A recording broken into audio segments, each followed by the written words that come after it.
ধরো আমার নিজের সাথে ঘটা আমি আরেকটা কাহিনীতে চলে যাচ্ছি। আজ থেকে প্রায় 10 7 8 বছর আগে, 10 বছর হবে এরকম আগে। তখন আমি ক্লাস 7-এ পড়ি। আপনার এই যে এখানে দেখতে পাচ্ছেন, এখানে অনেক বিশাল বড় বড় আম গাছ ছিল। এগুলো ইদানিং হয়েছে আম গাছগুলা। আর এগুলা তখন আপনি আম গাছগুলোর সমান ছিল, এই যে আম গাছগুলো। এখন দেখেন অনেকটা বড় হয়ে গেছে। তো আপনার এখানে যখন একটা বড় আম গাছ ছিল, আপনার এখানে আমগুলো অনেক মানে বড় মিষ্টি হইতো এখানে। তো এটা মূলত আমাদের আম গাছই, মানে আপনারা মনে করেন আমাদের আম গাছ হলো, আমার বুবু যদি দেখতো আম পাড়তে, মানে উনি একটু রাগারাগি করতো আর কি। আমগুলো ছিল ছোট ছোট, বুবুর উদ্দেশ্য হচ্ছে এগুলো বড় হইলে পায়রা খাইতাম। তো আমরা কী করতাম, আমি আমার কাকাতো ভাই একটা আছে, ওই দুইজনে মানে চুরি করে আইসা মানে পায়রা নিয়ে ভর্তা বানাইতাম। আমার বন্ধু বান্ধব আসলো, তারা চাইতো, তাদেরকে নিয়ে দিতাম পায়রা। তো একদিন আপনি স্কুল থেকে আসছি, আমার শরীফ করে একজন বন্ধু আছে, তো বলতেছে তোদের গাছ থেকে কটা আম পায়রা দিস, ভর্তা বানায় খামো। আমার আম্মু বলছে। তো আমি বলছি আচ্ছা ঠিক আছে। তো পরে আমার স্বাস্থ্য ভাই নাজমুল আছে, ওরে নিয়ে আসছি। ওরা বলছে আচ্ছা ঠিক আছে চল। তো পরে সে কী করছে, ওই নাজমুল গাছ বাইতে পারে না, আমি আবার গাছে উঠতে পারি। তো পরে এইখানে ছিল গাছটা, নাজমুল বলতেছে আচ্ছা ঠিক আছে, তুই তো গাছ বাইতে পারোস, তুইটা পার, আমি নিচে আসি। তো পরে একটা পর্যায়ে আমি ওপরে উঠছি আম পাড়ার জন্য। পরে সে কী করছে, সে আমার কাকাতো ভাই তো এখানে দাঁড়ায় আছে। পরে দেখে যে আমার দাদি ওখান দিয়ে আসতেছে, আমার দাদিরে দেখে সে ভয়ে দৌড়ে চলে গেছে এখান দিয়ে নাইমা। আপনার ওই সামনের পুকুর পাড় আছে, ওখান দিয়ে চলে গেছে বাড়িতে। তো পরে আমার দাদির বয়স মূলত তখন ছিল 70 বছর, আলহামদুলিল্লাহ এখনও বেঁচে আছে। আপনার দাদি এখানে আইসা পরে এদিক সেদিক তাকায় চলে গেছে, কারণ মুরব্বী মানুষ তো তেমন একটা চোখে দেখে না। আর আমি তো উপরে ছিলাম, দাদিরে দেখে আমি চুপ হয়ে ডালের মধ্যে বসেছিলাম।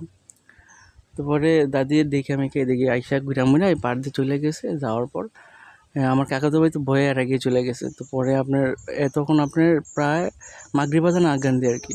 তো পরে আমি একটা পর্যায়ে মানে নাইমা যাবো, তার ডাক দিতেছে, নাজমুল কুক কুক করে ডাক দিতেছে, তো শোনে না দেখে।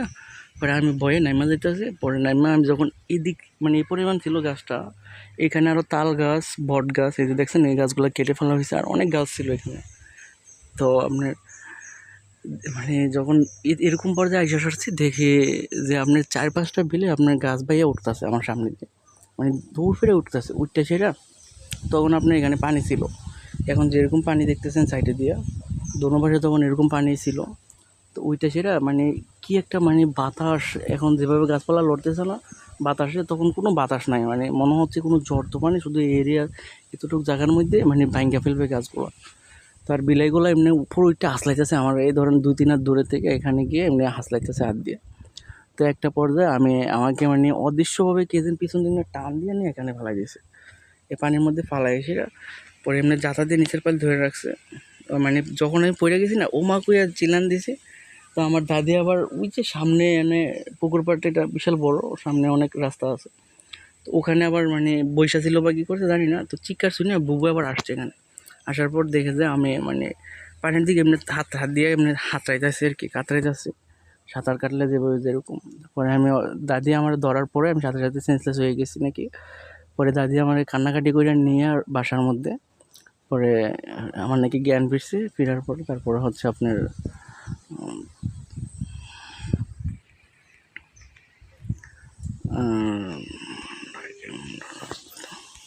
তো পরে একটা পর্যায়ে সবার কাছে বললাম যে কেন গেছো ওখানে, দেন তো বললাম যে এরকম এরকম খাই।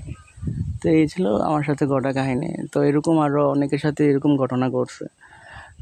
আম পাড়তে হইতে হঠাৎ করে অনেক মোটা ডাইল ভাঙ্গা পড়ে গেছে অনেক আগা থেকে। এই যে পুকুর পাড়, আমাদের এই পুকুর পাড়ে মূলত আপনার 17 থেকে 18টি বিশাল বড় বড় গাছ ছিল। তো আমগুলা এই যে আমার কাকাতো ভাই ছিল, আমরা তো তখন ছোটো ছিলাম, ওরা ওইটা পারতো। তো হঠাৎ করে উপরে পারতেছে অনেক মোটা ডাইল, এই যে দেখতেছেন গাছটা, এরকম মোটা ডাইল হঠাৎ করে ভাঙ্গা নিচের দিক পড়ে গেছে। এরকম অনেক রেকর্ড আছে। এরপরে আবার একবার আপনার আম পাড়তে গিয়ে মানে দেখে যে অনেক বড় একটা পাকনা লাল আম, ওইটা পাড়তে যায়, দেখে যে এটা আরও উপরে উঠে গেছে আমটা, মানে একাই আসছে তখন। তারপরে আবার এটা পাড়তে দেখে আবার উপরে উঠে গেছে আমটা, এমনি উপরে উঠাইতে উঠাইতে একটা সময় ধাক্কা দিয়ে নাকি নিচে ফালাই দিছে আমার হিরণ ভাই করে নাম, একজন কাকাতো ভাই, সরি জ্যাঠতো ভাই। তো ওনাকে এরকম আরও অনেকের সাথে ঘটনা আছে। তো আমি লং করব না, আমি আরেকটা ঘটনাতে চলে যাচ্ছি। এখন যে ঘটনাটি বলতেছি এটা হচ্ছে আমার কাকাতো ভাইকে ঘিরে। এই যে বললাম হিরণ, ওনাকে, উনি মূলত একসময় বিদেশ থাকতো, বিদেশ থেকে এখন চলে আইসা, বিদেশ থেকে আসছে প্রায় হয়ে গেছে 15 থেকে 17-18 বছর এরকম। তো এখন আইসা মানে মাছের চাষ করে বিভিন্ন পুকুরে। তো এটা আমাদের পুকুরে এখানেও মাছ চাষ করে ওই ভাইয়ে। তো আপনি মাছ চাষ করলে তো রাতের বেলা চেক দেওয়ান লাগে। অনেক মানুষ আছে যে মাছগুলো ধরে নিয়ে যায় বা যে কোনো কিছু সমস্যা টমস্যা হয়। তো ওই ভাই আপনার রাতের বেলা এখান দিয়ে একা একা আইসা চেক দেয় আর কি, যে কোনো সমস্যা হচ্ছে কি না মাছ টাছ। আবার এখন হচ্ছে চতুর্দিক দিয়ে পানি, তো আপনার দেখে গেছে পানির চাপে আপনার অনেক সময় পার ভাঙে যায়, মাছে খায় ফেলায়, এরকম অনেক রেকর্ড আছে।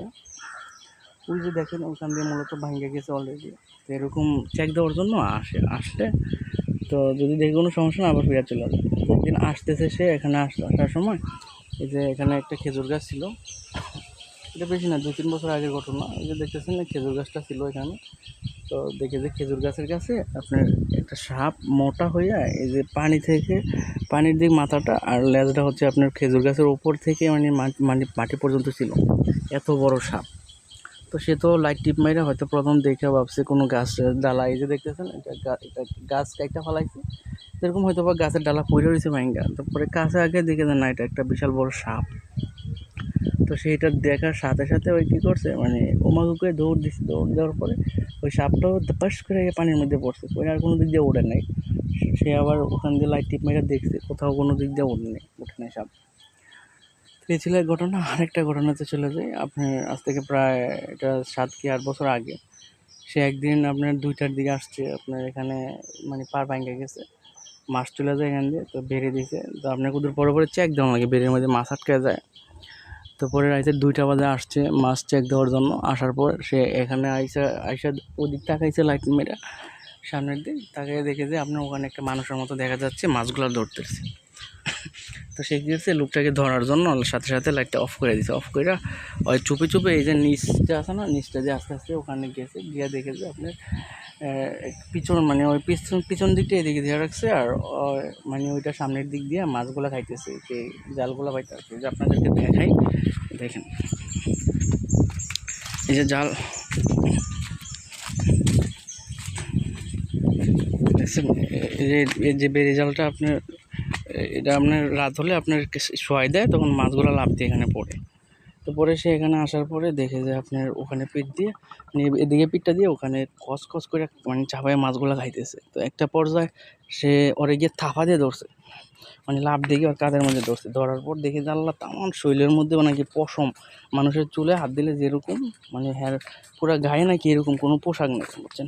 পানি নিচে তো দেখছো না এই যে কোমর পর্যন্ত, তো পোশাক তো বোঝা যায় না। তো পরে হয় ধরার পর দেখে যে আপনার মানে পুরো গায়ে পশম।